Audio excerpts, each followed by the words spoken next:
Ici en prière, à l'obi, cache-toi. Ombanae, Dieu prépare toujours les gens qu'il veut exploser. Ombanae, ici en prière.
C'est-à-dire, mon image n'est pas une deuxième personne.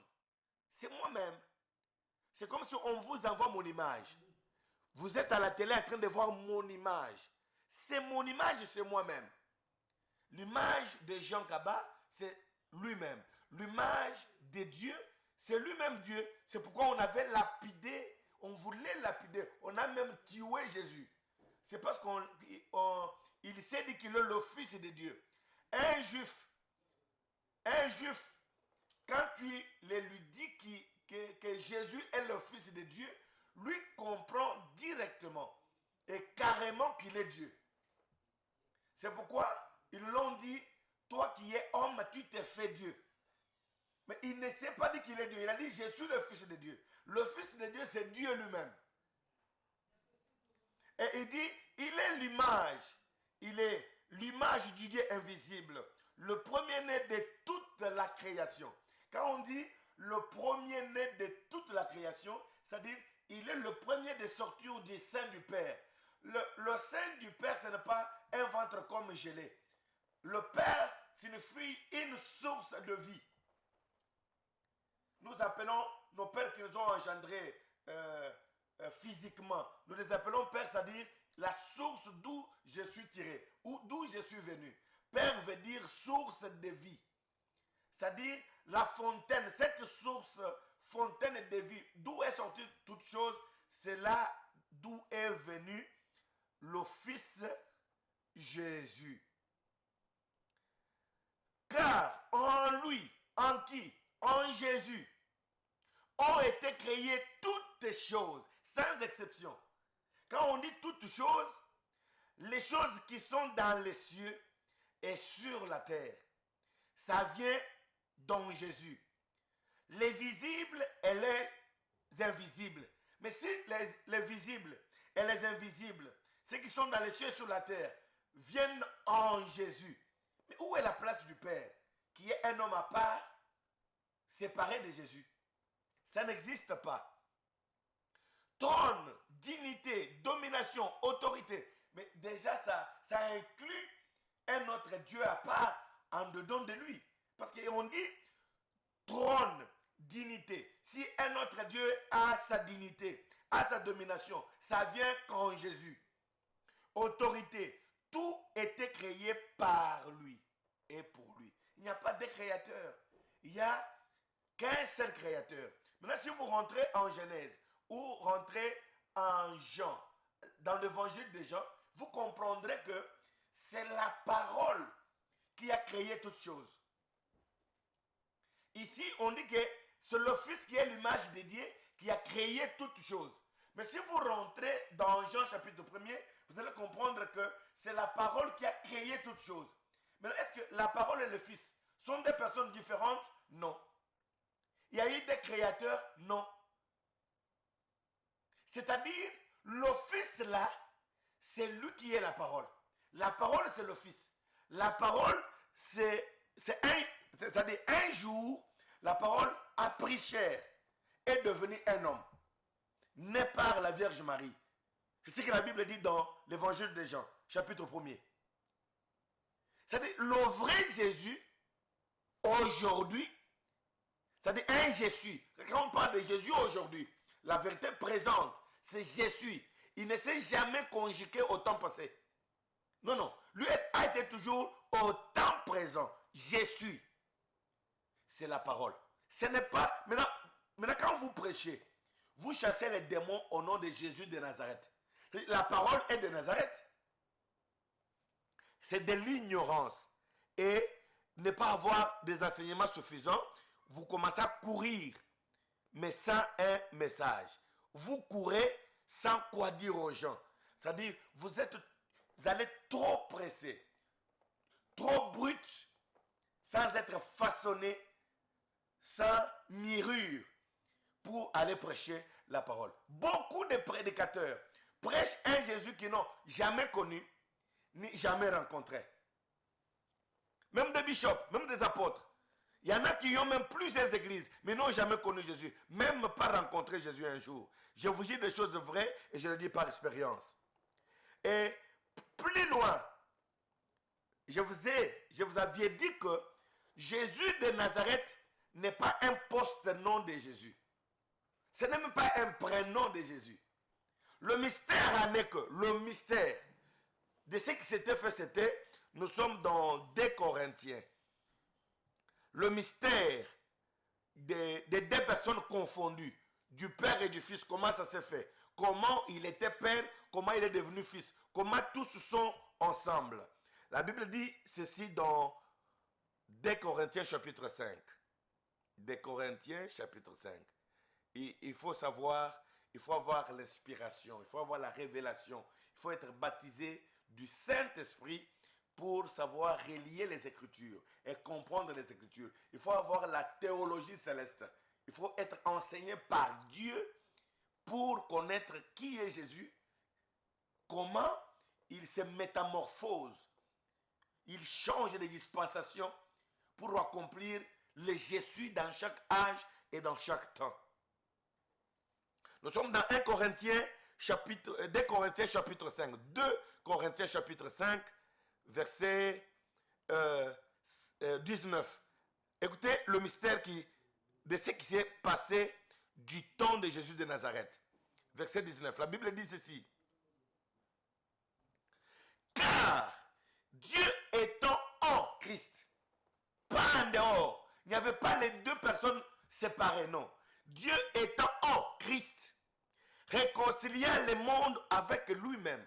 C'est-à-dire c'était Dieu dans un corps de chair appelé Jésus de Nazareth pour réconcilier son peuple, son monde avec lui-même. En n'imputant point aux hommes leur offense, et il a mis en nous la parole de la réconciliation. Le mystère qui s'était fait là, c'était Dieu qui voulait se servir d'un corps pour ôter le péché, parce que le prix qui était exigé pour ôter le péché, c'était le sang d'un innocent. Or, Adam et Ève avaient déjà péché. Même si on attendait la progéniture, la descendance d'Adam, il allait descendre toujours avec le péché. C'est pourquoi Dieu voulait le sang compatible, le sang d'un parent plus proche de l'homme. Quelque chose qui était au niveau de l'homme, avec l'âme comme l'homme, mais qui n'avait jamais péché. Mais c'est servir du sang pour ôter le péché. Parce que Dieu voulait qu'Adam redevienne sans ni péché, ni ride, ni rien de semblable. Qu'il redevienne Dieu mineur sur la terre. C'est pourquoi Dieu s'est servi d'un corps. C'est pourquoi 2 Corinthiens chapitre 5, verset 19 dit, c'est Dieu dans Christ voulant réconcilier son monde avec lui-même. C'est pourquoi je répète et je dis que Jésus de Nazareth n'est pas le post-nom de Jésus. Et d'où est venu le nom de Jésus de Nazareth pour attacher? D'où est venu le nom de Nazareth pour attacher au nom de Jésus? Je dois insister, je dois toujours insister parce que le monde ecclésiastique est dans l'ignorance que je n'ai pas de mots pour bien expliquer. D'où est venu le nom Nazareth attaché au nom de Jésus? Ce n'est pas son poste-nom, ce n'est pas son prénom. Nous sommes dans Luc. Nous sommes dans Luc. Luc chapitre 1er verset 26 et 27 pour être un peu bref parce que la télévision c'est le temps. Luc chapitre 1er verset 26 jusqu'à 27. La Bible dit ceci. Au 6e mois, l'ange Gabriel fut envoyé par Dieu dans une ville de Galilée appelée Nazareth. C'est là d'où est venu Nazareth. Écoutez avec précision. Écoutez avec précision. Ce n'est pas le post-nom ni le prénom de Jésus. Au 6e mois, l'ange Gabriel fut envoyé par Dieu dans une ville de Galilée appelée Nazareth, auprès d'une vierge fiancée à un homme de la maison de David, nommé Joseph. Le nom de la vierge était Marie. Nazareth, c'est une ville. C'est pourquoi quand Jésus était né dans cette ville, pour le différencier d'autres Jésus, parce que de son temps, ou dans son temps-là, il y avait plusieurs Jésus. Pour le différencier d'autres Jésus, on l'a appelé Jésus de Nazareth. C'est pourquoi le premier pasteur, ou parmi les premiers disciples, qui a prêché l'évangile, quand Jésus a établi sa première église, c'était le pasteur Pierre, l'apôtre Pierre. Maintenant, écoutez cet homme de Dieu, ce qu'il a dit. Nous sommes dans Actes.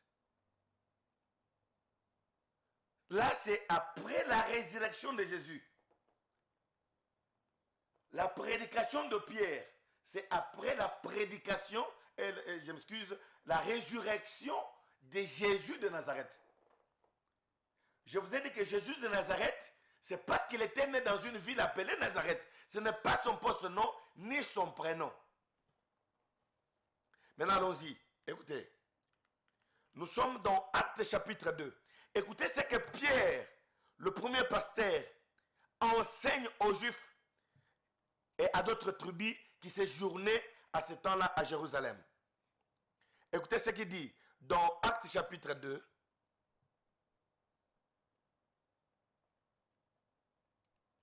Actes des apôtres chapitre 2, verset 22 jusqu'à 24. On va encore sauter pour le 26 pour seulement saisir la bonne compréhension ou la vision. Actes chapitre 2, verset 22 jusqu'à 24. À 23 à 24, oui. Écoutez ce que la Bible dit. Actes chapitre 2, verset 22. Hommes israélites, écoutez ces paroles. Maintenant, moi, je vous dis, tout croyant dans cette dispensation du Saint-Esprit, écoutez ces paroles. Jésus de Nazareth, pour le différencier d'autres Jésus. Cet homme à qui Dieu a rendu témoignage devant vous par le miracle, les prodiges et les signes qu'il a opérés par lui au milieu de vous. Comme vous le savez vous-même, il témoigne des œuvres de Jésus, mais en le différenciant de Jésus, d'autres Jésus, comme dans son temps, il y en avait plusieurs. Il dit, cet homme livré selon les desseins arrêtés et selon la préscience de Dieu. Vous l'avez crucifié et vous l'avez fait mourir par la main des impies. Dieu l'a ressuscité en le délivrant de liens de la mort, parce qu'il n'était pas possible qu'il fût retenu par elle. Car David dit de lui, jusqu'à 24. Non, on peut même continuer. Donc, arrêtons sur 24 d'abord. Il dit, Dieu l'a ressuscité en le délivrant des liens de la mort, parce qu'il n'était pas possible qu'il fût retenu par elle. Sautons, lisons 36. 36 dit ceci. Il dit, que toute la maison d'Israël sache donc avec certitude que, oh, ça c'est très profond. Cette fois-ci, vous allez les savoir, les connaître avec certitude, avec assurance, avec une vraie connaissance. Il dit que toute la maison d'Israël sache donc avec certitude que Dieu a fait Seigneur. Et Christ, c'est Jésus que vous avez crucifié. Le Jésus que vous avez crucifié de Nazareth là, il n'est pas encore comme il l'était. Il n'était pas encore Jésus de Nazareth. Pierre enseigne. Il donne une autre révélation, un autre mystère. Il dit, Dieu l'a déjà changé. Il est devenu Christ et Seigneur. Christ, c'est une dimension plus élevée que Jésus de Nazareth. Parce que Christ ne meurt pas. Christ, c'est la divinité suprême. Christ, c'est un roi, c'est l'onction. L'onction, c'est une personne. Il dit, Dieu l'a déjà changé. C'est pourquoi la Bible dit, surtout dans Corinthiens, il dit, c'est là qui avait connu Christ dans la chair. Il n'est pas encore dans la chair. Parce que même dans la résurrection, le corps qui est enterré, ce n'est pas celle. C'est enterré corruptible et ça va ressusciter incorruptible. C'est-à-dire, c'est un corps céleste. Jésus avait déjà porté le corps céleste. C'est pourquoi à la résurrection, quand Marie de Magdala et l'autre Marie, elles sont venues pour les toucher, elle a dit, ne me touchez pas. Que je montre d'abord qu'ils soient d'abord glorifiés par le Père. Honorés par le Père, je vais retourner. Ce n'était pas le même corps. Parce que même Marie, lisez dans Marc 16, lisez tout le chapitre. Vous allez comprendre qu'ils ne l'ont pas reconnu. Ils l'ont confondu au jardinier. Pourquoi? Parce qu'il n'était pas le même Jésus. Parce que s'il était le même Jésus, comment elles allaient la confondre à un jardinier? C'est pourquoi Pierre dit que connaissez, ayez cette connaissance avec certitude, que Dieu a fait le Jésus que vous aviez crucifié, Seigneur et Christ. Vous aussi, dès aujourd'hui, il est déjà changé, Dieu l'a déjà rendu Seigneur et Christ. Maintenant, qui est au fait, qui est Jésus aujourd'hui, pasteur Jean? Nous voulons connaître Jésus. Il n'est pas de Nazareth. Il n'est pas Jésus de Nazareth. Il est Jésus-Christ. C'est pourquoi vous voyez, la Bible ne se trompe pas. On n'écrit pas, la Bible n'est pas écrite par hasard. C'est un livre prophétique. C'est un livre béni.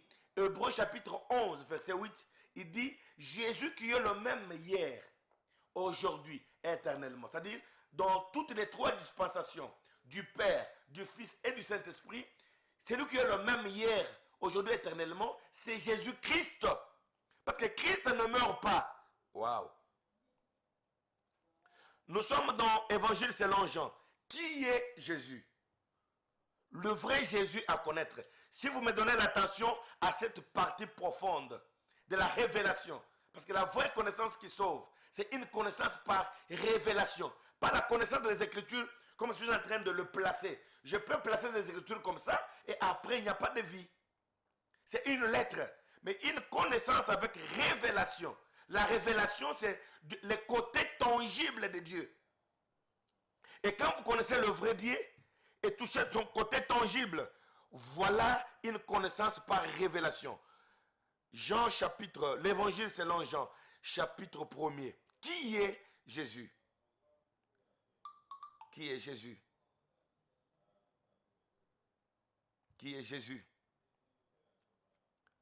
Nous sommes dans l'évangile selon Jean, chapitre 1er. Qui est Jésus? Jean chapitre 1er, verset 1 jusqu'à 4. Écoutez, au commencement était la parole. Là, Jésus de Nazareth n'était pas encore né. Et la parole était avec Dieu. Nous avions compris qu'il n'y a qu'un seul Dieu. C'est-à-dire, cette parole était avec cette fontaine de vie. Cet être adorable. Et la parole était Dieu. Il n'y avait pas à le séparer. C'était une et une seule personne. Elle était au commencement avec Dieu. Toutes choses ont été faites par elle. Et rien de ce qui a été fait n'a été fait sans elle. En elle était la vie. Waouh! En elle était la vie. Et la vie était la lumière des hommes.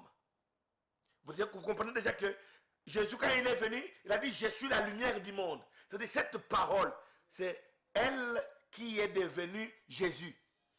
Pour aller vite, sautons, lisons le verset 9 et 10. Et 11 encore. Verset 9 jusqu'à 11. Il dit ceci.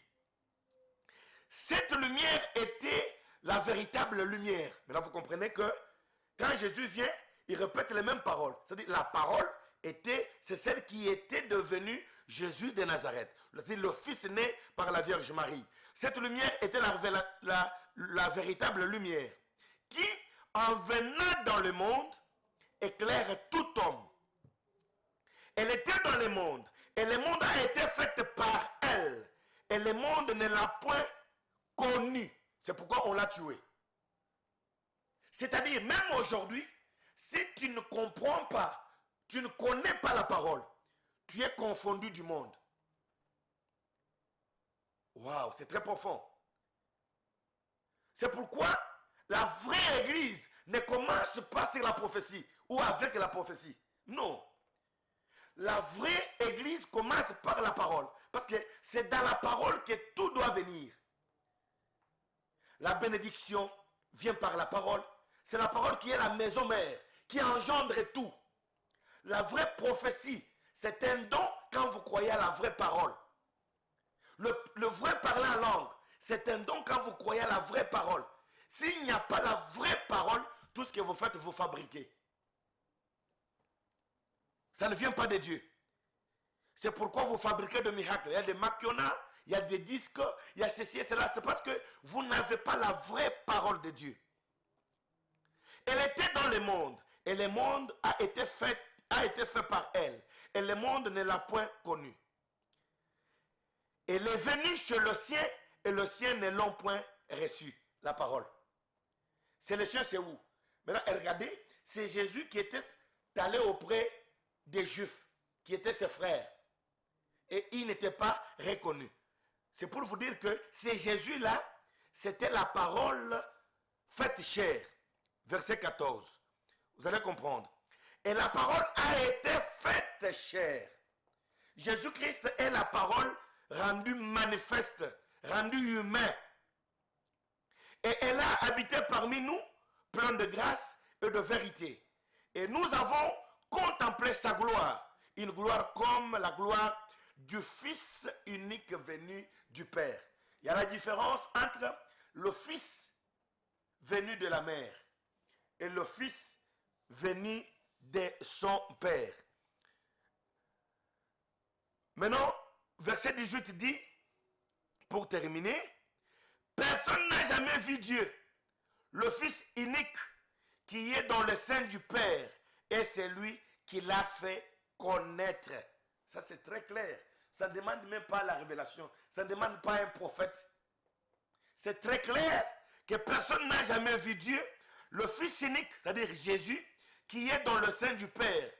Et c'est lui qui l'a fait connaître. C'est-à-dire quand tu vois Jésus, tu vois déjà le Dieu créateur, le Père que les gens cherchaient. C'est pourquoi la Bible, il a dit aux disciples, quand vous m'aviez connu, quand vous m'aviez vu, vous avez vu Dieu le Père. Et Jésus aujourd'hui, c'est la parole. C'est pourquoi, si il continue à être Jésus de Nazareth, c'est que Jean a rencontré dans l'île de Patmos. C'est un mensonge. Ce que nous a relaté, c'est un mensonge. Parce que Jean dit qu'il ne l'a pas reconnu. Apocalypse chapitre 1er, verset 17. Verset 17, Apocalypse chapitre 1er, verset 17 et 18 pour être précis. Il dit, quand je l'ai vu, je tombais à ses pieds comme mort. Il posait sur moi sa main droite en disant, ne crains point, je suis le premier et le dernier, et le vivant. J'étais mort, et voici je suis vivant, au siècle de siècles, c'est-à-dire le même hier, aujourd'hui, pour toujours. Je tiens les clés de la mort et du séjour des morts. Vous comprenez? Jean ne l'a pas reconnu. Mais s'il était Jésus de Nazareth, il allait le reconnaître facilement. C'est-à-dire Jésus est retourné, est redevenu la parole. Parce qu'il a dit, je viens du Père et je vais retourner au Père. Je viens du Père et je vais retourner au Père. C'est-à-dire Jésus est la parole. Quand vous connaissez la vraie parole, quand vous êtes dans la vraie parole, vous avez le vrai Jésus. Et il va se révéler à vous par la parole. C'est-à-dire une vraie église venant de Dieu. C'est là où on prêche la parole. Il y a une grande partie consacrée à la parole. Et le reste, c'est les compléments. Et l'église, le peuple doit connaître la parole. Vous devez avoir un bagage de la parole. Une vraie connaissance sûre de qui est Jésus. C'est pourquoi vous voyez, ce n'est pas par hasard qu'il a posé cette question à ses disciples après son travail de 3 ans, avant son ascension, avant de leur accorder l'église. Il leur a posé la question, que dites-vous que je suis? Vous dites que je suis qui? Parmi les 12, à ce temps-là c'était les 11, les 10 ont échoué. C'est Pierre qui a eu la révélation. Lui-même Jésus le témoigne. Il dit, ce n'est ni le sang, ni le corps, ni la chair qui t'ont révélé ceci. C'est mon Père dans le ciel qui te révèle. C'est une révélation que Jésus n'était pas le fils de Marie. Il n'était pas de Nazareth. Mais il est le fils venant du Père. Il venait du ciel. Il dit, tu es le fils du Dieu très haut. C'est-à-dire, tu viens du ciel. Tu n'es pas de Nazareth. Mais comment vous êtes collé, restez collé à un Jésus de Nazareth? Or, si nous partons à Nazareth aujourd'hui, il n'y a pas un Jésus. Le vrai Jésus, c'est la parole. Quand vous avez la parole, vous avez le vrai Jésus. Mais quelle parole? la parole présente. Je vous ai dit dans 2 Pierre. 2 Pierre, chapitre 1er, verset 12. La vérité présente. Parce qu'il n'a jamais été un j'étais. Il est toujours un je suis. La parole présente. La parole révélée de votre âge. La parole révélée de votre jour. La parole révélée du temps que tu vis.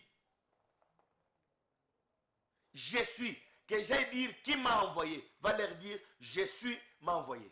C'est Jésus, Dieu au temps présent qui agit, qui guérit, qui bénit, qui élève. Quand vous les discernez, vous les découvrez au temps présent.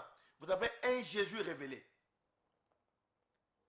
Vous avez un Dieu, je suis. Et vous êtes béni. Vous êtes bénéficiaire de toutes les promesses divines. C'est le pasteur Jean Gaba. Je sais que nous venons de clôturer cette partie. On va rester toujours branché sur Nouveau Congo Télévision. On va entamer la deuxième, un autre numéro la fois prochaine. Nous sommes sur la 11e rue Lumété. 11e rue Lumété, industriel Tinel numéro 1.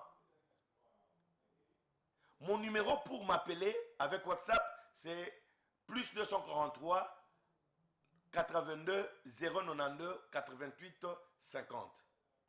Plus 243 82 092 88 50. La même église est encore du côté Tchangou. L'entrée Mokali à l'arrêt collège, à droite, à avenue de la Révolution 132. Emmanuel Goël Tabernacle. Nous sommes là. Et toujours sur la même chaîne, pour les gens qui aiment, qui veulent voir le véritable miracle. Nous prions pour les gens. Nous prions. Priez avec le pasteur Jean Kaba chaque 1 heure. Juste. À chaque 1 heure, soyez avec moi sur la même chaîne. C'est-à-dire cette nuit ici, à 1 heure, soyez branchés. Nous allons nous rencontrer. On va prier et vous allez voir Dieu agir. Le Seigneur Jésus-Christ, créateur des cieux et de la terre, vous guérir, vous délivrer, vous bénir, ouvrir, vous donner tout ce dont vous avez besoin. Car il a dit, priez jusqu'à ce que votre joie soit parfaite. Que Dieu vous bénisse. Ciao.